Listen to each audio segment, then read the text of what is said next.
Good afternoon, class. Good afternoon, sir. Okay, before we start our class, may I call on Jason Talim to lead us in our opening prayer.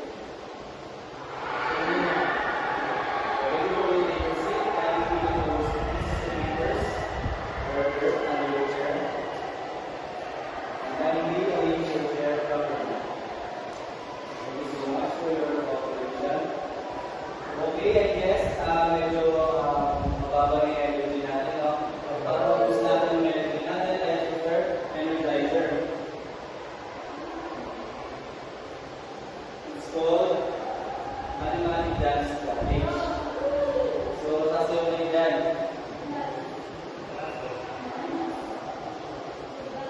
Okay, napakagaling mo. Napakagaling nyo lang sumayo pala. Okay, while taking your rest, I'm going to check your attendance first. Okay, once I call your name, say present. Jason Taiping. Present. Jacob. Present. Lavina. Present. Sandy. Present. Okay, I guess wala namang absent for today's, no? Which is good naman. I hope na mapulit yan na wala mag-absent throughout the class. So this is our classroom rules. I'm sorry, ang wala tayong projector, no? So as a teacher na kailangan, magpinag tayo, flexible tayo. No? So lalakad-lakad na lang ako habang pinapabasa sa inyo. Jason, kindly read. Classroom rules. Research and proceeding with leadership. These are the following directions. Respect your classmates and your teacher. Okay. I hope na after seeing ito kasi alam mo naman na itandaan na kayo. So respect, kapag gusto nyo sumagot, tataas mo yung inyo. And also kapag siya kayo, kindly napaalam na sa atin. And then once I recognize you, yun ka na pwede yung mabas. Also, listen and follow my instructions. Lastly, respect your classmates and also me, your as a teacher. Okay? Are we clear on that, class? Okay. Last meeting, ano ba yung pinag-usapan natin last meeting? May I call on... Yes, Annie. Last week, we talked about the manuals, equipment, and illustration.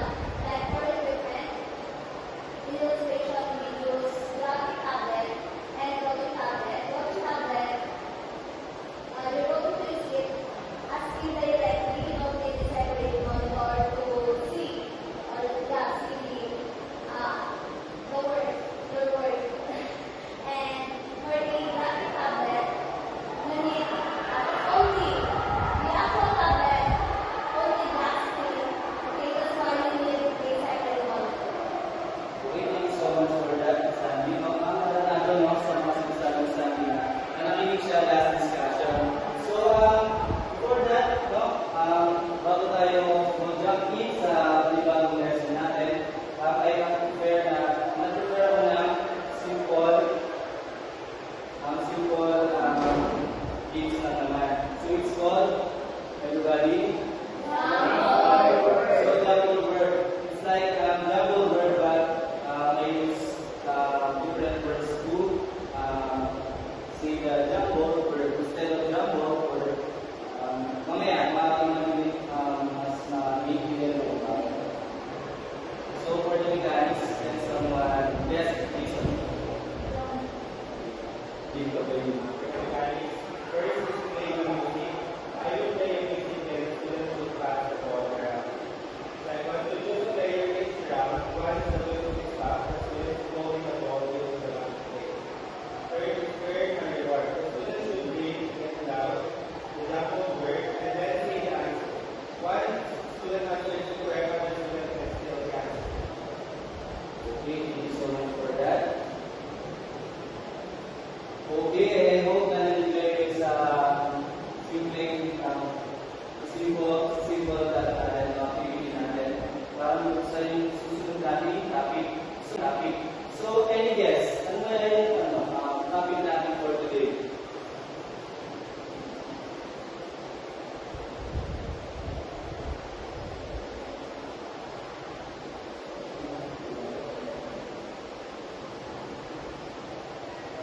sa ating activity. Ano kaya yung topic natin for today?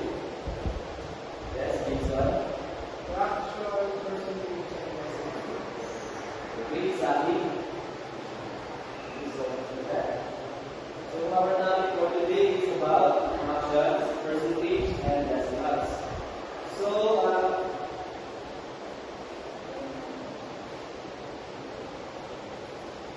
para mas maintindihan na natin yan, yung fraction, percentage, and decimals, kailangan natin malikan yung gusto nito. So, but before we that, we have our learning objectives. Yes, someone? Yes, Andy? Learn objective first, understand the concept of fractions, percentage, and decimals, and about develop a positive attitude towards problem solving, and critical thinking, and lastly, apply the problem solving skills to compute fractions to decimals, percentage, and vice versa. Okay, thank you so much for that. So earlier, sinabi yung napag-usapan natin yung history ng fractions, percentage, and decimals. So, and someone, ito, so nakikita nyo ito si Rama Gupta. And someone, yes, Regina? The history of fraction and the way to write fractions today. The way we present fraction today probably came from the Hebrews around 1830. Rama Gupta would write a fraction 2 without the bar. So, 2/4 without the bar. So, paano siya yung sulat? So, ngayon, in this case, or in this case, naman tayo, 2, ilagay natin ang bar. So, this is the bar. Kasi sinasabi niya, ito yung bar. Sinasabi niya, and 4. But, during their day, their times, sinusulat lang ito, wala siyang bar. 2/4 na. Ganyan lang siya sinusulat. So, that's the fraction back then during sa time ni Rama Gupta. So next one, history of percentage. Yes, Isa. Which of the beginnings, the birth of percentage, Babylon was in the base system around 2000 BCE. Babylon was utilized as a base system system. The reference of which is listed today in China, 16 88 fractions and portions, laying the groundwork for the future percentage of So yun. So yung mga Babylonians, sa kanila nagsimula yung kaya meron tayo ngayon sa 16, yung sa 1 hour meron tayo sa 6 minutes. So sila yung nakasimulan. So sila yung nakapag-discover ng mathematics, which is the percentage. Yun yung represent the percentage. Next one, history of decimal. Yes, Jason? History of decimal. Made a small minor to change mathematics for us. He indicated the fractionation of a whole number by writing out as possibly regarded as the very first use of the decimal form. He is Christopher Latin. Okay, thank you so much for that. No? So itong tatlo na to, ito, sino nga ulit ang mga activity nila? Fraction. So sige, fraction. Ano nga ulit yung pangalan niya? Yes, Rama Gupta, thank you. Ito naman, yung share nila? Yes, percentage. Sino nga ulit sila? Mga Babylonians. Ito naman, si Christopher Labius, which is about decimals. So I hope na magkaroon kayo ng idea about sa fraction, percentage, and decimals. But after ko lang naman yun kasi hindi naman ito talagang lesson natin. For today's lesson is mag-compute tayo ng mga simple lang naman computation naman. Okay. So as you can see here, meron tayo pizza. May pizza dyan, di ba? Okay, drawing mo na lang.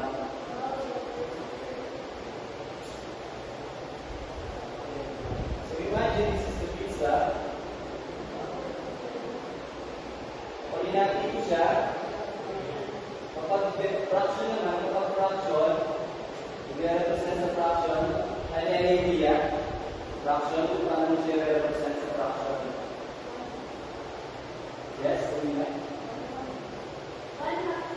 1/2, thank you. How about sa percentage ng kaya? Paano natin siya i-represent?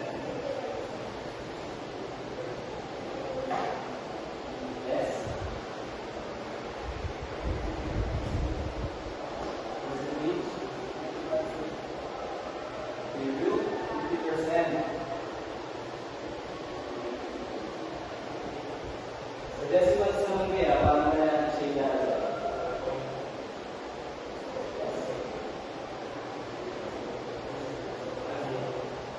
Okay, review. 0.5. So as you can see, no, yung sa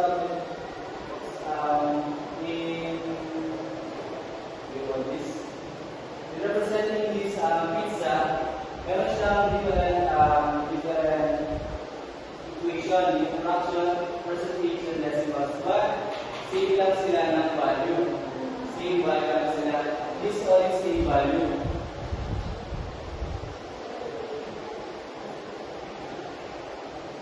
Same value. Yes, nandito ang yung nag-equation natin na no. Different interpretation but same value lang sila. Yun yung pinapakita ng illustration natin ng drawing formula, which is the pizza. Okay? Clear naman tayo dyan, no? Yes, sir. Okay. Now, ibigyan ko naman kayo na, it's your turn naman to shine. It's your turn to shine. Okay, last minute, diba? I asked you to bring your calculators. Tama.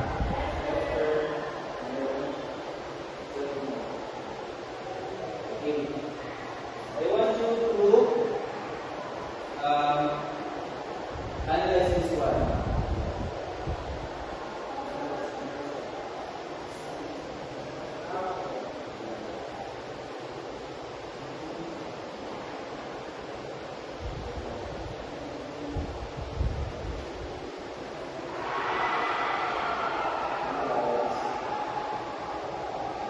Okay, to complete, no, meron tayo dito percentage to decimals. Percentage to decimals, yes, dali na, nilasa. Percentage decimals. So convert 1% decimals, divide by 100, and then go to percentage sign. Basic thing divide by 100 is to move the decimal point 2 places to the left. Okay. It's like for example, ganito. Then bring out your calculators. Okay, then continue to compute the percentage to decimals. Can you bring out your calculators? No? And in your calculators, put 7.75 and then multiply it by 100.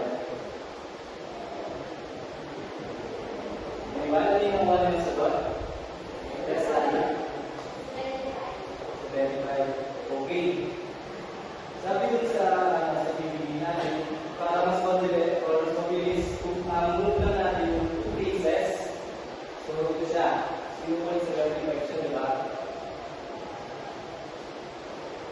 This is the decimal. This is the percentage. I-move lang natin siya.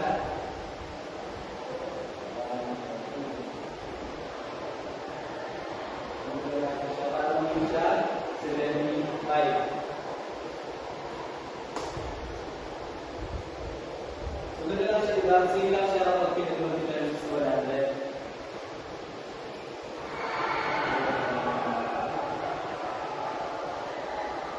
So, vice versa naman, decimal to percent o percentage, same lang siya ng equation, but mabaliktad naman siya.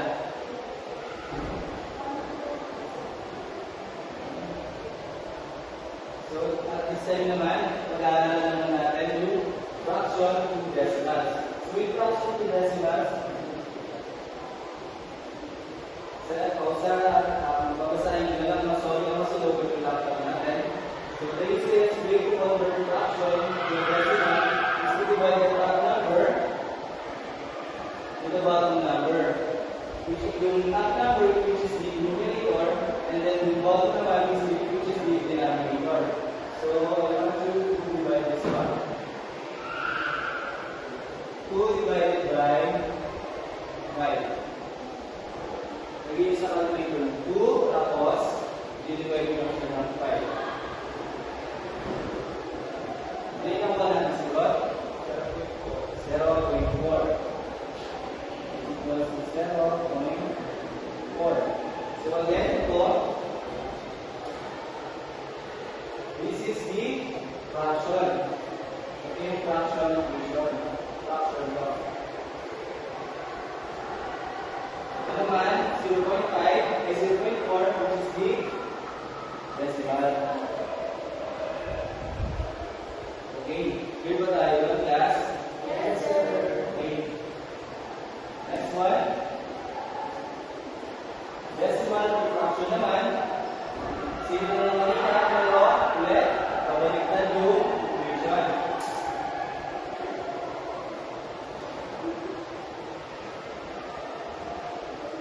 Okay, I think this is the last one na, no? Fraction to percentage. Let me read. The easiest way to convert the fraction to percentage is to divide the top number to bottom number, which is the denominator. And then multiply the result by 100. Again, 3 divided by 3. Again, 3 divided by 3. Ano yung nakuha natin? Yes, kanina. 0.375.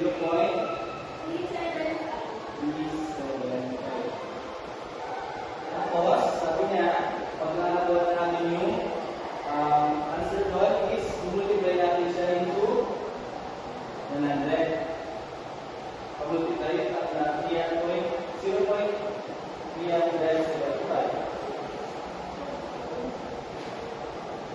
Yes, ano yung nakuha natin? Yes, Andy? 37.5.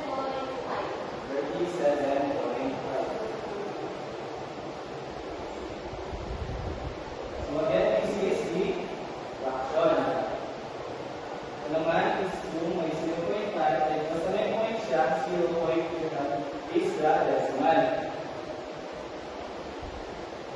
Kapag full number naman siya, or kung kayo ng 7, which is pwede natin tumama or which is yung 30 siya. Kapag full number, ito yung percentage. Para maging percentage siya, lalagyan natin siya ng percent sign. So usually, sinasin niya as para maging siya whole number. So again, sa pagka-percentage sa fraction naman, same equation, but pabaliktad naman siya.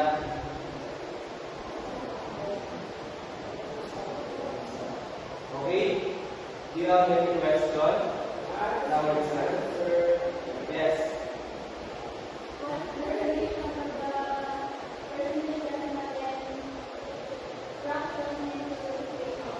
Ano? Okay. So, di ba? Again, sino mayroong ruler? Sino mayroong ruler? Para ma-answer natin yung tanong. Para ma-answer natin yung tanong number.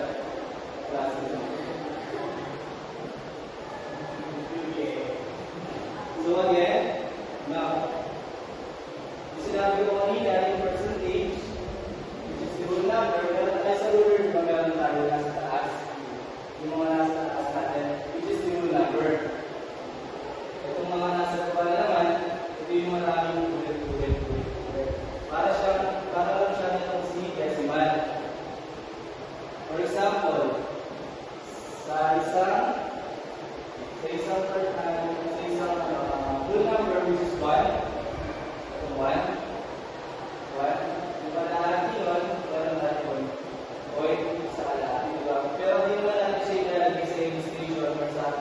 sa illustration na kalahati.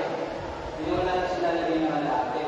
So, kailangan natin itong fraction decimals ay fraction percentage decimals para i-represent yung mga may point, point, point, point, and yung percent na sa illustration natin. Again, hindi natin siya pwede nilagay na half or kalahati kung sa may representation of the illustration, nilalagay natin yung mga numbers. Kasi yung mga numbers, yun yung magre-represent sa, I guess na masagot yung tanong ng mga kasunod, no?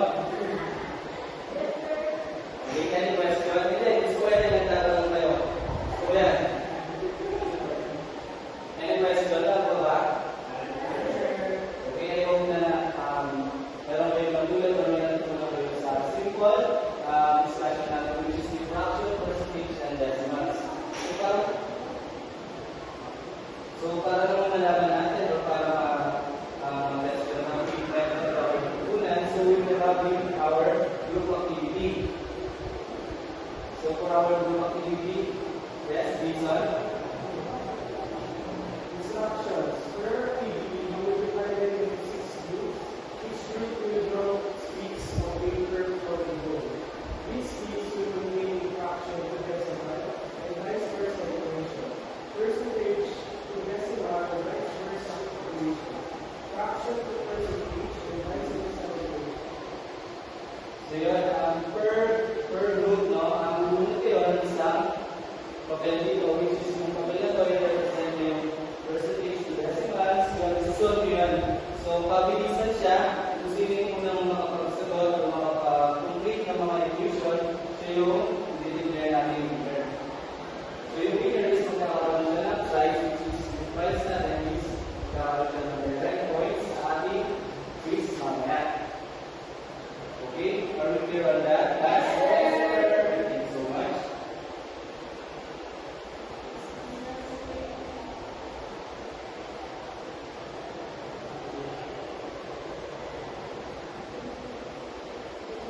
Okay, I hope na nag-enjoy mo sa ating simple activity.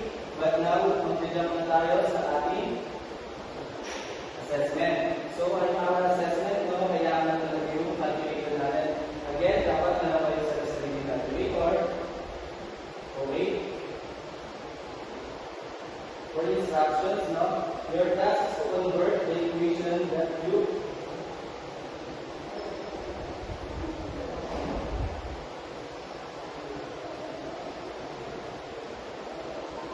kindly get one more sheet of paper.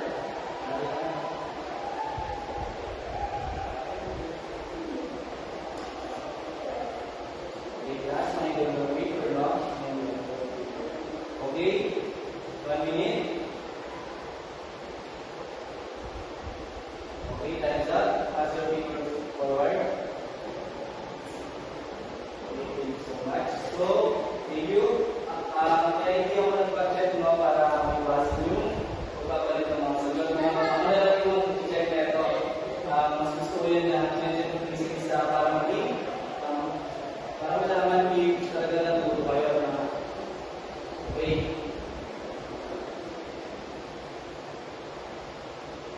Okay for our assignment.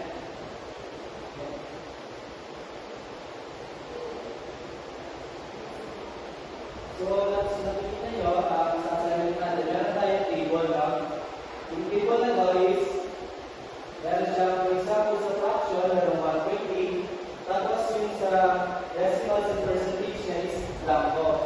So, all you have to do is, yun yung susolve nyo. Hanapin nyo yung percentage and decimals ng 1.8, I mean. Hanggang sa kung yung so, kailangan dapat kanina narinig talaga kayo ng para masolve yung mga. Okay, class? Hindi ba tayo doon? Yes. Okay, papasok nyo doon next week. Pwede nyo isang sulat sa yellow pad paper. Pwede nyo ito i-print. Isasend ko na lang kung copies na to sa class natin para sa group chat natin. Okay, thank you so much.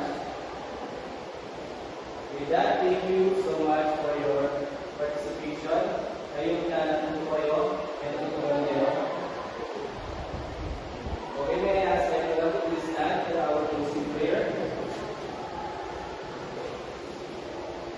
name of the Father, the Son,